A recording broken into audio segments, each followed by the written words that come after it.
Okay, well, good afternoon, everybody. Thanks for joining us in the latest of the Confessions of a Business Owner webinar.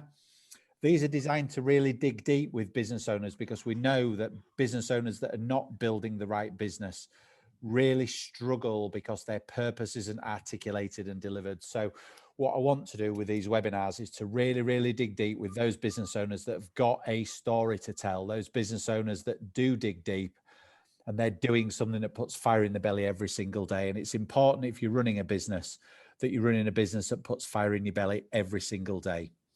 The reality is 95% of small business owners ultimately fail through a combination of different reasons, but they fall out of love with the business because they're working too many hours. They fall out of the love with their business because they're working too many hours, they're not taking the rewards out, and they finish up doing all these other things that come with running a business. And that's where they lose the mojo, and 95% of businesses are failing.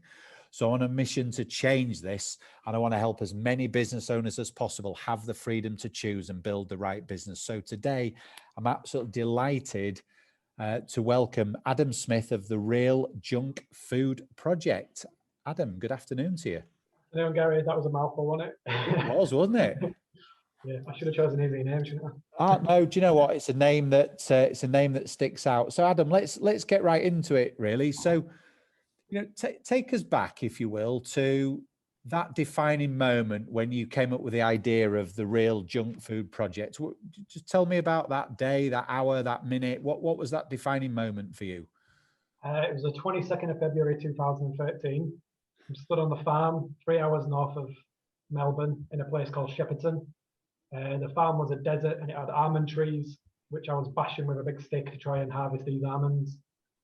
Doing my regional work as part of my working holiday visa for Australia, traveling. And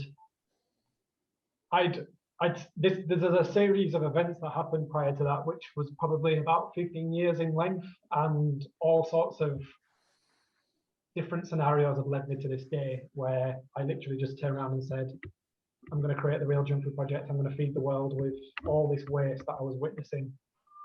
And also I'd seen a lot of issues around the need for food. So I'd spent 3 months in Sydney during the Christmas period. So I was pitching on the Opera House stairs for 17 hours waiting for the New Year's Eve celebration. So I witnessed all of that coming in at the new year of 2013. And I literally saw social cleansing. I saw vehicles turn up and make people disappear, to come off the streets because they didn't fit into the status quo. Lots of bureaucrats, over 7 million people were visiting the city of Sydney during that period of time. And I witnessed this, and I was dumbfounded by the blasé attitude to removing people that didn't look like they fit in. And obviously, whilst I was in Melbourne, I witnessed huge amounts of waste. I've been a chef for many years, so I'd seen waste in catering. I then saw production waste, and I just said, look, there is far too much edible food being wasted, and there are far too many people that need access to this food. I've recently been diagnosed with autism, and for me, I see the world in a black and white way. There's loads of food waste, and loads of people that need it. Match the two together, and that's why I came up with the idea. And that's a big ask, isn't it? Because there's many people in that situation would go, this is too big for one person to change. So do you know what? Let's just let it ride. Let's, why would you undertake something of such potential hard work and magnitude when the odds are stacked against you? We're in a throwaway world at the moment, aren't we? It's easy to buy stuff you don't need and throw it away because it's disposable, and then just replace it with something else. I guess I've always had that capacity, even from a very young age, of taking on things which were more of outside my realms, I guess, and all the way from being in school to growing up to being in businesses. I've worked many, many hours in kitchens where I've done 48-hour shifts, and gone way above and beyond the expectations of a normal employee within the refinements of a contract and a work. I've always done it. And I've always put my energy into things which didn't really have positive outcomes. I've had a very self-destructive personal life. And this was just something I believed that I could put positive energy into with potentially positive outcomes, which is, for me, is infectious. And I guess you could ask the question, to anybody in that position, you know, if you look at the David Attenboroughs of the world, why has he spent his entire life educating people around the issues of what we're doing to the planet and how we treat animals across the planet? When there are more and more animals becoming extinct than ever before, and there's more and more destruction happening to the planet before, why does it continue? And I think it's just that infectiousness of doing the right thing. For me, I spent a life of being self-destructive. You know, I had issues with mental health, suicide, being in prison, being in care, mental health institutions, you name it. I've done a lot, and you know, there's no positive outcome. Doing what I do now, I see the satisfaction it gives back to people, and I do believe that I have some positive impacts on the planet and the people that are around me. Do you know what, that's good for me in terms of this purpose piece, because you know, the drum I beat is, yes, you want to change the way, you know, let's really feed the world. You want to change the way that people look at food waste and how they do that. But purpose is also about giving you yourself something to get your teeth into, giving you something that puts fire in your belly. So how much of this was changing the way that people treat food waste and feeding the world, and how much was this giving you something to ignite your passion and give you a renewed focus after that kind of previous history of issues? So first and foremost, obviously it helped. When I travelled to Australia, it was off the back of a very serious suicide attempt. I'd spent 16 hours in a vehicle sucking on exhaust fumes, and I was pronounced dead at the scene by the police that found me by a helicopter. And they smashed me out of the car, and it took me 3 days to come round. I then spent some time saving some money and went to Australia. And when I was on the plane, stopped over at Singapore, and I remember going to a little Chinese kind of restaurant inside the airport, and I got a fortune cookie. And I've still got the fortune cookie to this day. So this is what, 9 years later. And it said, allow yourself to think and dream in unlimited ways. And that has been my inspiration ever since. And I just thought to myself, I don't care how big the problem is. I don't care about what needs to be done. I'm going to allow myself to do it. And a lot of that, as you rightly say, isn't just about how I present myself professionally, but it was also what I had to do personally. So even to this day now, I've just had a meeting earlier with a member of staff. I'm still making mistakes. I'm still learning. I'm still working on myself. I'm in therapy every week. I'm in serious PTSD therapy. I spend a lot of time doing EDMR, etc. And I'm still working on myself, because I believe that we can never stop learning and working on ourselves to be the best version of ourselves. But because of the trauma that I've had in the past, because of the neurodivergence of having, you know, been on the spectrum, I see the world in a very different way to other people. And I know that that is also the case for a lot of other people, especially an older generation who probably have never been diagnosed or will never be diagnosed, but may suffer from similar issues because we lived in a world where these things didn't even get mentioned. And I feel like I probably engage with a lot of people a little bit older than me, 50, 60, 70 years old, who relate to some of the ways that I see the world, and they're in similar positions, but they'll never be diagnosed. They've never acknowledged this. And I feel like there's always things that you can learn as an individual to be the best version of myself, but I couldn't allow myself to be the person I was trying to be in terms of trying to change the world without focusing on changing some of the things that I was doing first. So they coincided. You know, I started the project, I had a child, I started therapy, I started working on myself, and I still make mistakes and I still do things wrong. I could write a book on 1,001 ways of how not to run a business. Yeah. But I think it's just important to keep referring back to those things and keep learning from them and keep putting much pressure on myself to keep trying to be the best version. No, and I think every business owner should do that. You know, a lot of people say, don't they, if you're not making mistakes, you're not pushing hard enough. Yeah. Adam, if I can just rewind then. So, you know, you're at this pivotal moment in your life where you try to commit suicide, and you know, you get found, and it takes you 3 days to recover. Would you say that your life just didn't have any purpose and any meaning at that point, which is why you wanted to take that route? And how do you go from that particular scenario where you're looking to end your life to a number of years later where you get that eureka moment and say, this is something for me to give me purpose and to change the world, to let's really feed the world and change the way that people deal with food waste? Yeah, I mean, to get to those there's very, very few people on this planet that have got to the depths that I've been to and survived. Most people don't make it. I know that's a unique position that I'm in. I think there are a few people, and I speak to a lot of people online about those that have survived. And I think the most honest response is that that never goes away. You know, when you get to the depths of depression and to the point where there's no return, that never leaves you. It's just about how you apply yourself in the future, how you learn from those things, how you don't allow yourself to get to that again. But it still affects me to this day.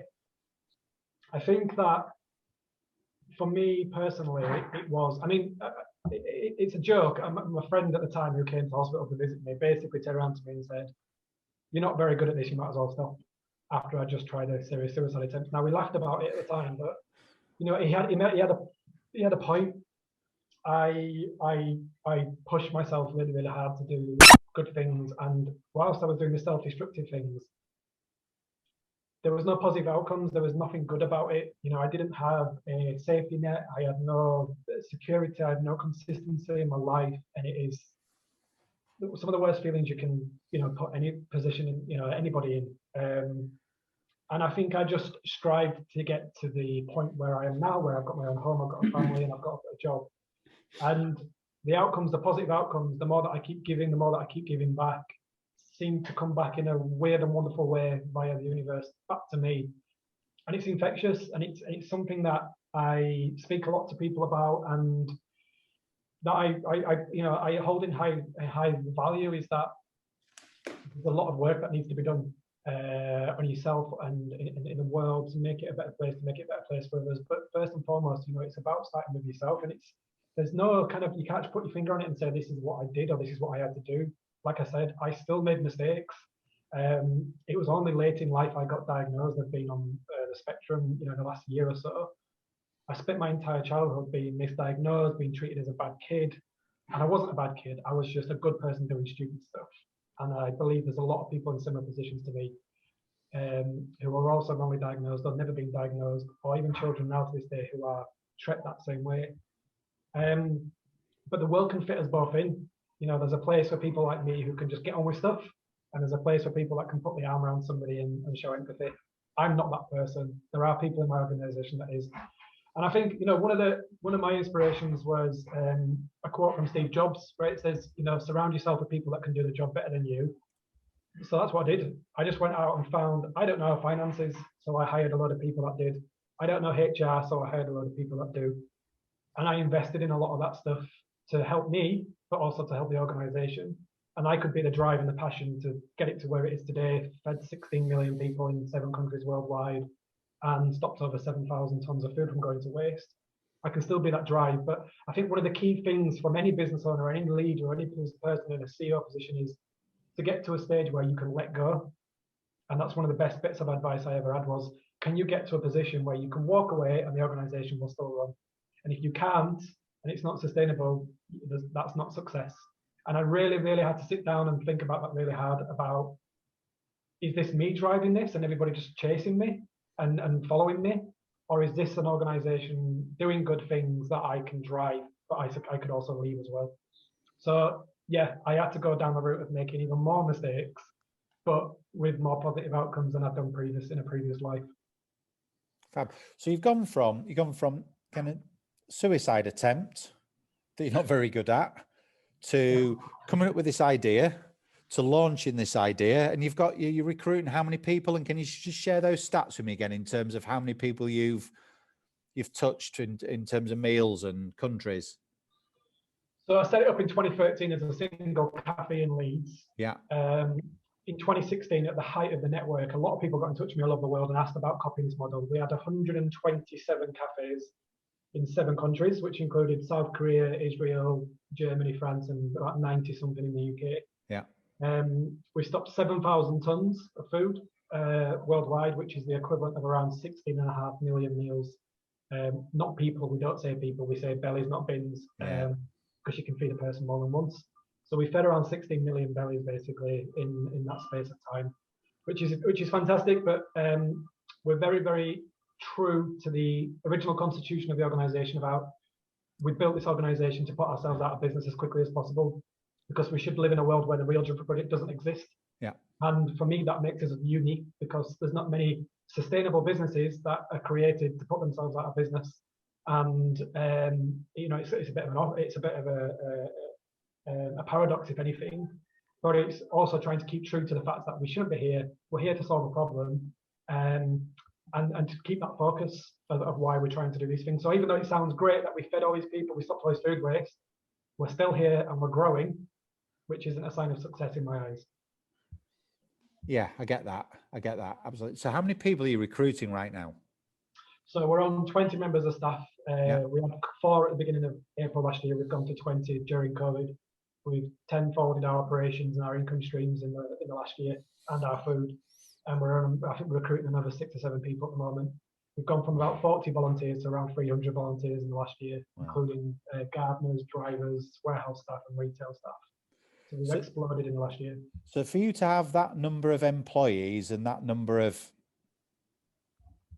kind of volunteers and to be feeding that number of bellies and saving that much food going to waste, it's going to take incredible kind of leadership and an incredible vision from you and your team.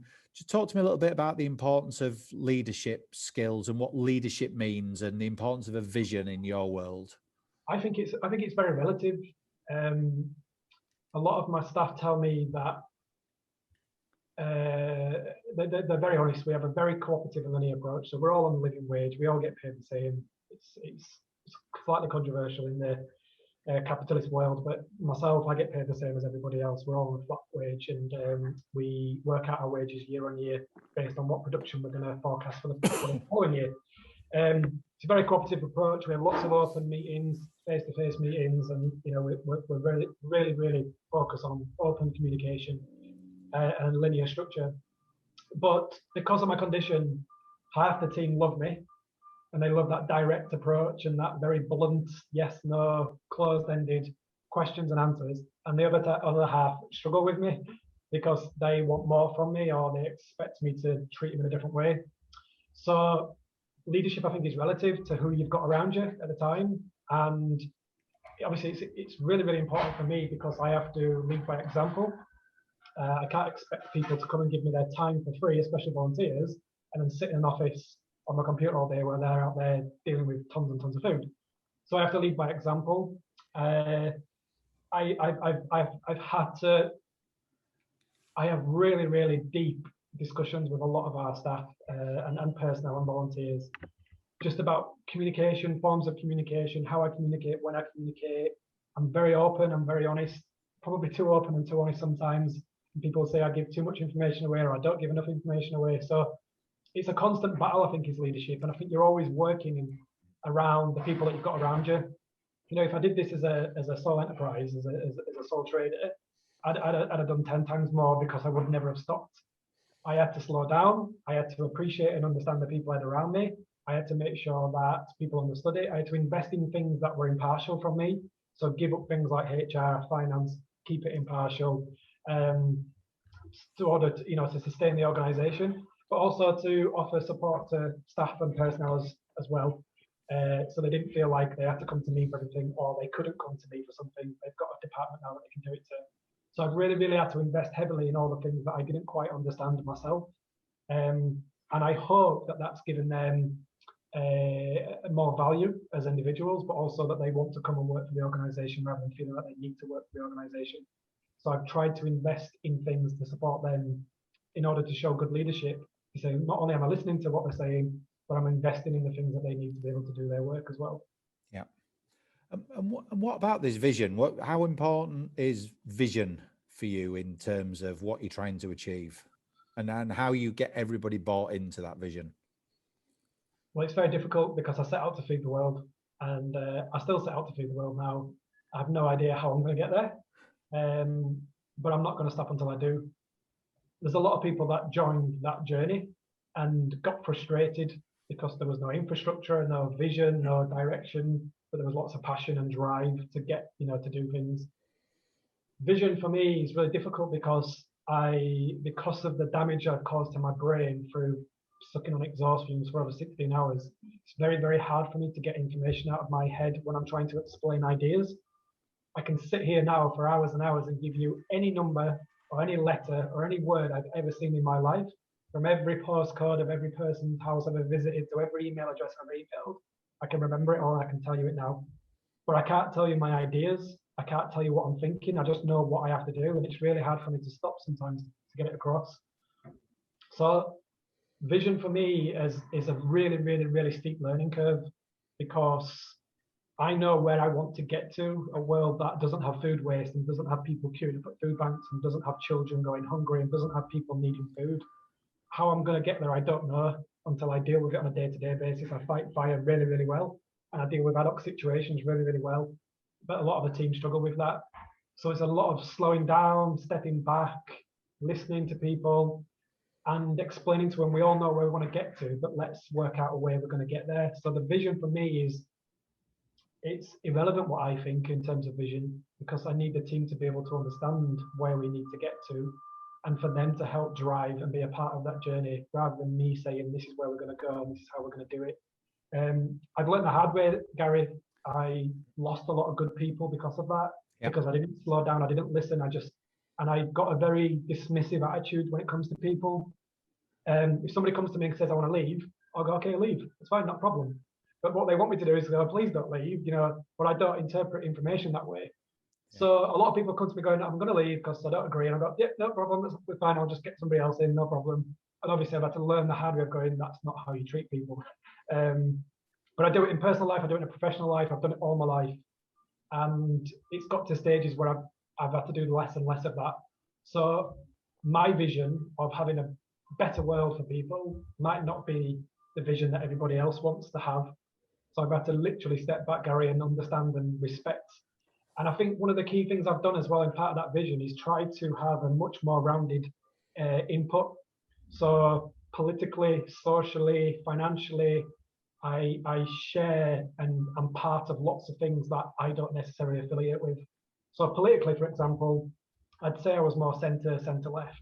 But I do join lots of groups of right-wing political people to try to get different understandings of where they're coming from and why they want the world to be the way that they want to, so that I can get a much more rounded picture. And I've really, really had to work hard on those things. And one of the key things for me, especially, is conflict resolution. I've done a lot of work on conflict resolution, stepping back, understanding people, because there's no way I can get to where I want to go to without understanding people. And because of the spectrum side of things, it's very, very difficult. I can't read faces. I don't understand sarcasm, and I don't understand emotions whatsoever. So it's really, really difficult. And I think when you're on that journey, that path, you really, really, really have to work on yourself, and you really, really have to get across the point. And it's all about respecting others around you at the same time to be able to get to that stage. And yeah, I've spent 7 years doing that the hard way. But so look, I think there's a lot of nuggets in there, Adam, and just thanks for being so candid with us. But when you talk about this kind of half the organization are with you and half are not because of how black and white you are, and that it's difficult to get that vision out of your brain, but you can remember every letter, every number, every postcode.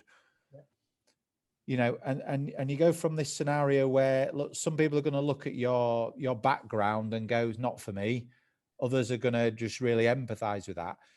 Is that why purpose for you and what puts fire in your belly every single day is more important, because you struggle to articulate that vision for all the reasons that you've just mentioned? Yeah, it's really important because I've done it a different way, Gary. I've spent the first 4 or 5 years of the last 8 years doing things a certain way, and the outcomes I didn't achieve very much. Even though we had projects all over the world, I still struggled with communication. I still struggled with retention of people, keeping people around me, good people around me. And it got to a point where I was going, this must be me, Yeah. So I really, really, really had to work on myself and learn the things that I'd done previously. And it's so difficult because I understand so much that people don't have the same wiring up as I have in my brain, and therefore to articulate what I think, how I think, is very, very difficult. But I think people can see what I'm trying to do. So, for me, purpose is positive outcomes in achievement of what you're doing. But I can't do those things alone. And when I set out to feed the world, when I said let's really feed the world, I'm going to create the Real Junk Food Project in 2013, and I was stood on that farm. I wasn't intending on standing there with a massive pot of stew and feeding a queue of people like a soup kitchen and feeding the world. I was talking about educating the world. I was talking about exposing the problems, collaborating, sharing, open source platforms to be able to inspire and empower other people to join this journey. That's what I wanted to do. I didn't say that.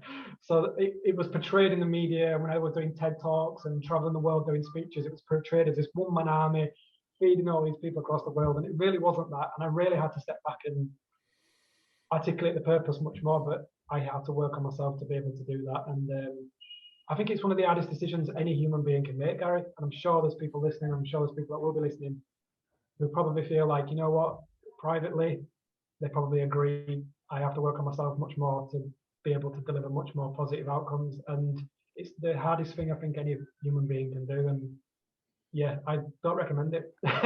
Oh, look, it's incredibly tough leading any business. It's incredibly tough leading people, especially if you bring into the equation all those ingredients you've got with being autistic and that back record of events in traumatic events in your life, and then here you are leading this kind of employed team and virtual team of volunteers. That's huge. That's massive. That's going to really stretch anybody, let alone somebody with some of the things that you shared. So is it about being clear on that purpose and what puts fire in your belly, and understanding what you need from the team to be able to deliver the vision then? Yeah, I think so. And it's also like I said, understanding my environment and the people around me. Things are changing all the time, politically, socially, financially. Things change. Obviously, we just had a pandemic. The position the organization was in 13, 14 months ago is very, very different to the position it's in now. And yeah, you need somebody to be able to drive and deliver that purpose, and you also need a team to be around you at the same time. But I also, to add to the equation, I work in the third sector, and we have a lot of volunteers. Expectations of volunteers are very, very different to how you deal with employees. In fact, it's probably harder because they can come and go as they see fit. They can do whatever they want while they're here. Everyone's got different abilities, different requirements. And we also have a very, very, very diverse pool of people. So people from the LGBTQIA community to people from different cultures, to people in mobility scooters, to people with Down syndrome, volunteering for us, people who've got backgrounds in, been in prison. It's a really, really diverse pool of people, which just makes my life hell sometimes because I don't understand it all. A lot of the people I engage with. So yeah, it's difficult to get that point across, to articulate it to as many different people as possible.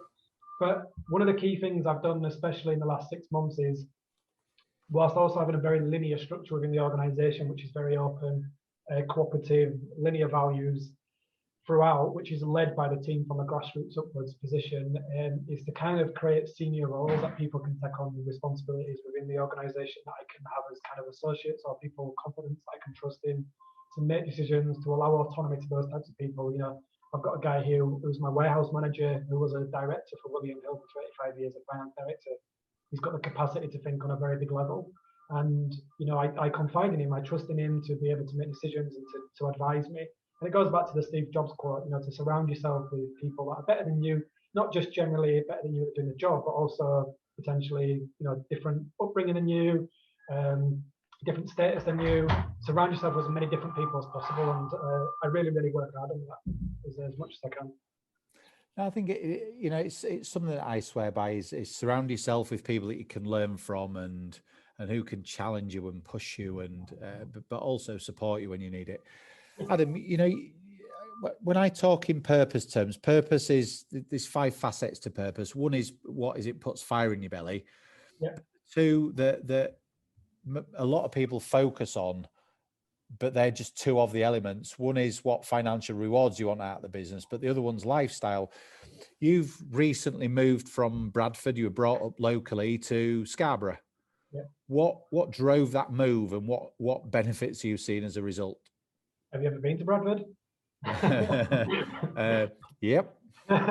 So yeah, I'm a Leeds born and bred lad. I've travelled the world, like I said, and been to Australia and around Europe, etc. And lived in Hertfordshire for a while, so I was on the verges of London. Came back to Leeds, and I'm now working Leeds. But for me, I've never anticipated having children. I've now got two, got an 18-month-old daughter and a 7-year-old boy. And I just felt like, and my partner as well, felt like we wanted to give them the best opportunity. We both not had good upbringings, and we felt like we value being next to water, we value the open spaces, we value being in our natural surroundings, and we wanted to be able to provide that to our children. So we made the move on Boxing Day, just gone. So in the heat of the pandemic, on Boxing Day, we moved house, and we live by the coast, and yeah, we've never looked back. We have such a beautiful life now, and I get to work from home more. I've handed over a lot of responsibilities to the team in Leeds. I work on strategy on a national level, on an international level now. I can do more working from home. Ironically, I feel like I can do more because I can make decisions, I can answer things, I can contact people much easier than being on a forklift or pushing around mouldy breads in crates of bread and stuff in the warehouse. So yeah, personally, another part of that development of becoming a better version of myself, but also to learn from my mistakes and to move away from. I think the key thing, Gary, is that when I came round, I was in hospital. One of the key things that I realised is that in my life I had a lot of toxicness. My family members, friends, my behaviour, my addictions. I was addicted to drugs and alcohol. My work life, there was a lot of toxicness in my life. I started prioritising removing that toxicness from my life, and that meant losing family and friends and people I'd known for years. One guy, I was best man for 20 years and went to school together, literally lived with each other, and we are no longer in contact with one another. We had a toxic relationship, and I had to make some really, really hard decisions. And I'd done those things, and I truly believe I'm in a better position for it. And I also believe that they're in a better position for it as well. And it doesn't seem like it when you're making those decisions, does it? It's a really tough decision, and you don't see the other side, do you? All you see is going through that heartbreaking process, and what does the next stage of my life look like? Whether it's a breakdown of a relationship, or you never see the good side, you always see the bad side, don't you? So it's always a tough call to make. Yeah, and I think the hardest one is family. And I think we can all relate to the fact that we probably have a family member or families that have either toxic behaviors or we have toxic relationships with. Yeah. And a lot of people will spend their entire lives in those toxic relationships and environments. And I was just not having it anymore. I had a very abusive father. I had a mother that was serious mental health issues. And I had no role model growing up. I only know one way how to treat women, which is the way that I saw my dad do it. And I had to remove myself completely from that relationship in order to try to become a better father, better, CEO, and be a better person in relationships. And, like I said, I'm still making mistakes now. I still royally mess up. But I don't go to the depths that I've been to before. And I think a lot of it is because I don't have that toxicity in my life to bring me down and to lead me down the paths that I've been down in the past. Oh, fantastic.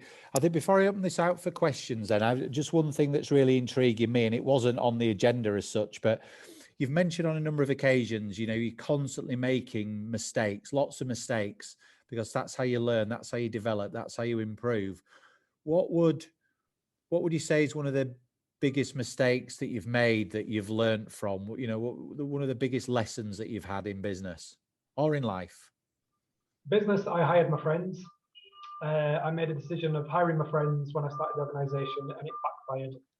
I am no longer in a relationship with my friends, and I no longer have that company. And there was no recruitment process.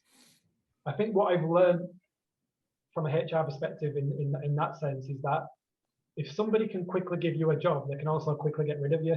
Yeah. And what I try to do to people now is, a lot of people come to me all the time and say, Adam, give me a job, you run this company, can you give me a job? And I'm like, yes, not a problem. Go apply for the job, go through HR, go through the process. And I was going, can't you just give me a job? I was like, trust me, if we have a process of recruiting you, there's a process that we have to follow to get rid of you. Yeah. So it works both ways. And when you get that message across to people, going, oh, that makes perfect sense. That's the biggest thing I've had to struggle with, because, if somebody comes up to me and they piss me off, I'll just say, look, just get lost. Just go. Why are you here? What's the point? HR have told me on many, many occasions I can't say those things. The biggest mistake for me is that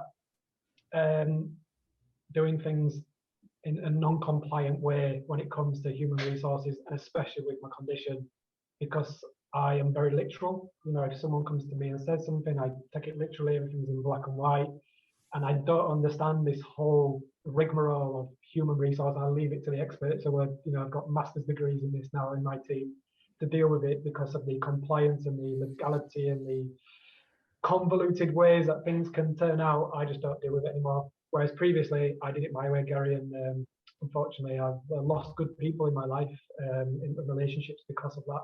Yeah, there's a process to follow, isn't there? There is a process to follow, and I respect it completely. I just don't understand it. Yeah, well, I don't sometimes either, but we've got to play with what we've got to play with, haven't we? So I'm just going to open this up. Is there anybody that's watching live got any questions for Adam? You can stick them in the chat box. That's great. I can go on now. Adam, it's a fascinating story. It really is. To go from, suicide and mental health issues and addictions that you've talked about to running, a growing and successful business that's, you managed to get across so many countries and impact so many people is a huge achievement. And I think, my hat goes off to you. It really does. Because, there's a lot of people, I talk to and deal with a lot of small business owners, and, there's so many would give up at the first hurdle, and you've overcome so many hurdles that most people would never face in a lifetime. Yeah, so I agree. And even I'm writing a book at the moment about my life, and I've broken it down into, I think it's 90,000 words, 30 chapters, and I'm on 3,000 words a chapter, and I've done it in a very Tarantino style way. The beginning of the book is the last 10 years of kind of success, if you call it, and being a business owner, and the exposure I've had in the media across the world, and in the people's lives that I've impacted. And at the end of the book, the very last bit is when I'm in that car and I'm dead. I die in the book. At the end is the end. It's a very Tarantino style way. I get it. Yeah. Actually, no, he's still alive, because I remember the first chapter. And there's a couple of times where I've written a chapter and I've sent it to my publisher, my co-writer, who's a former colleague of mine who's based in Wales, and he's a writer. And I've sent it to him in chapters, and he's written back to me with a draft. And on several occasions now, he's replied back to me and just said, "Are you okay?" I was like, "Yeah, why?" He's like, "I've just read that chapter." He goes, "I can't believe what you're saying and what's happened." And he's like, are you sure you're okay, like saying this stuff? And I was like, yeah, I'm fine. I'm in a position now where mentally and physically I think I'm the best I've ever been in my life, and I'm prepared to tell the world this story. And he's just dumbfounded and shocked that, I talk, even just one of the chapters about running away from home. I started running away from home when I was 10 years old. I got on a bus to Wakefield from Leeds. I ate a Snickers bar that I found on the floor at Wakefield bus station. I ended up in some drug dealer's house, and that was one of several times where I ran away from home. And I've listed these different occasions in the book of running away. And when you're going through them all, you're like, if one of these things happened to somebody, it would be a huge life-changing event. And I've got a list of them within chapters of different things that are going on. And it's just, I'm not saying I'm unique or there's anything special about me that I've gone through these things, I've survived it. There's obviously something wired in me that stops me from getting, something serious happen, from like death. Or I have been in prison, by the way. I was on remand in prison, so I have suffered time in prison. But I always seem to land on my feet, and I always seem to have this positive outcome. And I don't know why or how, but throughout my life, I've been very, very skilled at surrounding myself with the right people that I needed at the time when I needed them. And yeah, the story is, it's hard. It's a roller coaster. It's hard. It's going to open a lot of people's eyes, and hopefully, it's going to be something that people can read and say, "I've been through this. I've suffered this. I've experienced this." Undoubtedly, undoubtedly, I hear many stories, as you can imagine, I do, and as I say, the ones that really resonate are the ones where people go from adversity to some degree of success, and Yeah. you know, there are so many hurdles thrown at us in business, in life, you know, on a day-to-day basis, and I think there's those that sit on the pity pot and lick the wounds because they can't jump over a hurdle, and there's those that just knock the hurdles over, and I think you're certainly in the latter camp. Yeah, I say it to people all the time when I say, look, for me in business, it's just there's another hurdle. It's just a bit bigger than the one before, and I've just got to work out a way of getting over it. Yeah, absolutely. That's the way I just see it. It's the business for me is really easy. I think it's very, very black and white.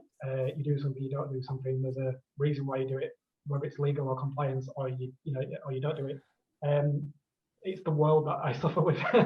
Yeah, well, we all do to a degree. The colourful world.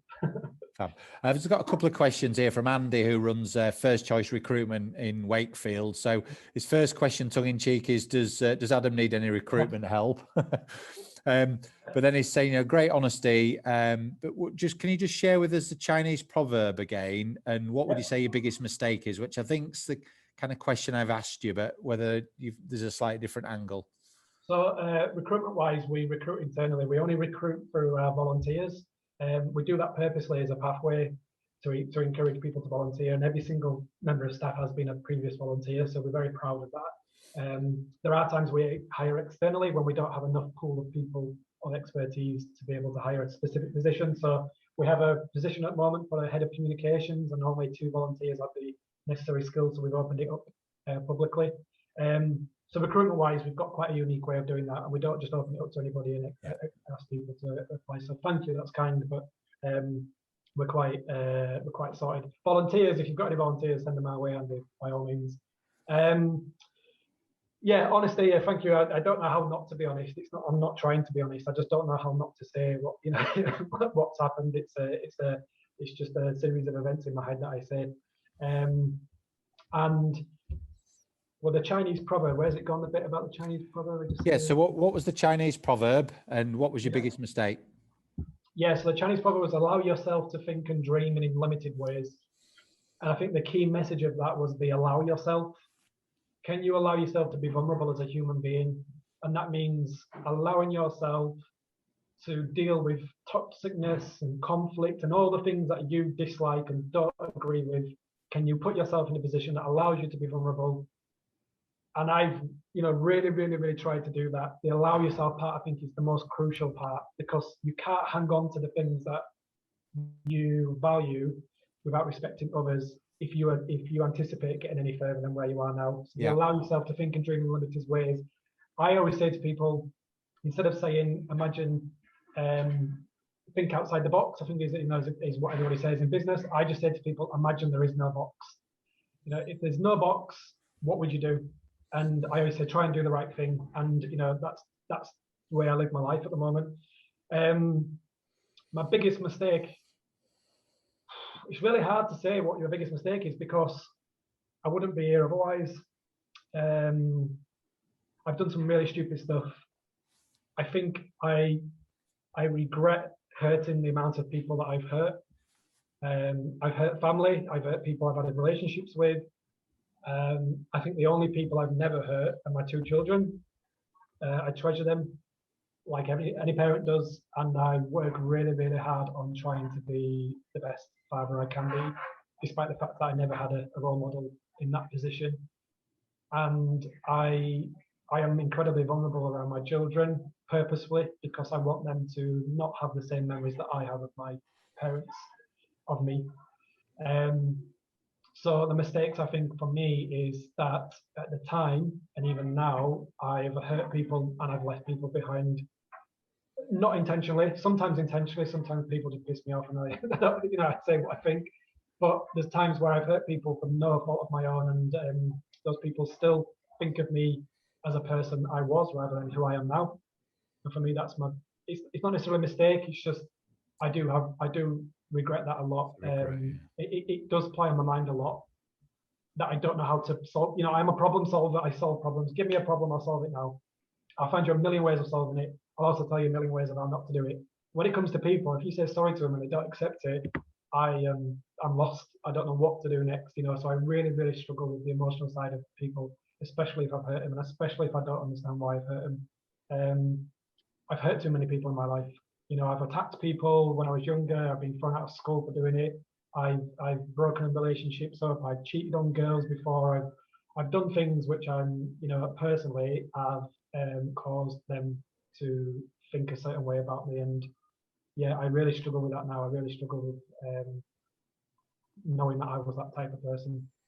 Even though now I realise, without making excuses, it wasn't necessarily to do with what I was doing, more about who I was and not understanding myself and struggling with things that were out of my control. I don't like being touched. I really hate being touched. I struggle with different colours. I definitely struggle with emotions, and I didn't know that a year ago. So growing up as a child in a very dysfunctional family with lots and lots of trauma, and having that condition meant that I hurt people in my path, and yeah, that's my biggest regret, unfortunately. No, thanks for sharing that with us. Last question, if I may, because we're almost up on time, from Paul. What would you say success looks like in 12 months, and what do you need to get there? It's really simple, Paul. Success for me is we're no longer here. I shout the loudest to as many people as I can is try to create a world where I do not exist and the Real Jumper Project is no longer here. Because the more that I grow, the bigger I get, the more that we expand, the bigger the problem, the more people that need it, the more food that's going to waste. We need to start looking fundamentally at the root causes of the problem and why food waste exists, why children are going to school hungry, why people are queuing up at food banks. Start looking at the fundamentals and the root causes, collaboratively tackling them at the root cause rather than trying to sustain them by mixing them both together by feeding poor people with food waste. It doesn't work. It's a lot of rubbish. And yeah, success for us would be, you know, can we get around a table with the key stakeholders to start being the catalyst for some fundamental changes, some systematic changes that create a better world than we're currently living at the moment? Because I can promise you right now, this country is definitely the worst in the world when it comes to food waste, and it's definitely the worst in the world when it comes to the need, because we have so much access to food in this country, so much access. You know, every supermarket in every corner, every hospitality in every corner, millions of food banks, you name it, there's so much food, and yet we still have waste, we still have people going without food. So something is fundamentally going wrong in this country. I've traveled the world, I've seen other problems in other countries. I just think we're the worst. You scaled up this tiny little island to the size of Australia and America. You know, can you imagine the scale of the problem? So yeah, in 12 months' time, I'd like to think that we can start looking at the changes. We've got a great opportunity out of COVID to start thinking of a different world that we might all want to be a part of. And I hope that we can be some part of that conversation. No, absolutely. Thank you. Yeah, so, you know, one or two comments there in the box, you know, just really, really inspiring. I'm inspired by it. I think it's a fantastic story, Adam. And I think, you know, one where you've taken on a challenge to change the world when the odds are stacked against you. And I think you've got every ability to achieve that with the kind of passion and the purpose and the insight and the vision. So thanks for sharing that. Adam, where's the best place for people to contact you if they want to get in touch for whatever reason? So you can go to our website, trjp.com. You can sign up to be a volunteer. You can sign up to get access to food. You can donate to us if you wish. So everything is there essentially on our website. We have gardening projects to driving projects to supermarkets, cafes, you name it, that you can get involved in all over the country. And there's lots of exciting things happening this year, from creating products to making ready meals. And I've got a waste ice cream coming out made out of waste bananas, hopefully this year. So lots of really exciting things that we're getting involved in. It'll all be through our website. Fantastic. Well, I'll get the details of that to everybody that's signed up for this and a few more. So Adam, thanks again. Fantastic insight. I hope everybody's really enjoyed today's webinar, either live or on record. And you understand a lot more about purpose and why it's important to be crystal clear on your purpose in order that you can do something that puts fire in your belly every day, in order that you can build a life that's right for you and your close ones. So Adam, it just goes for me to say thanks again for your time. Best of luck with your endeavors, and yeah, have a great rest of the day. Thank you. I really appreciate you inviting me on, Gary. Thanks very much. And thanks Cheers, everybody. Cheers, Thank thank you. you. Take care. Bye-bye. Bye.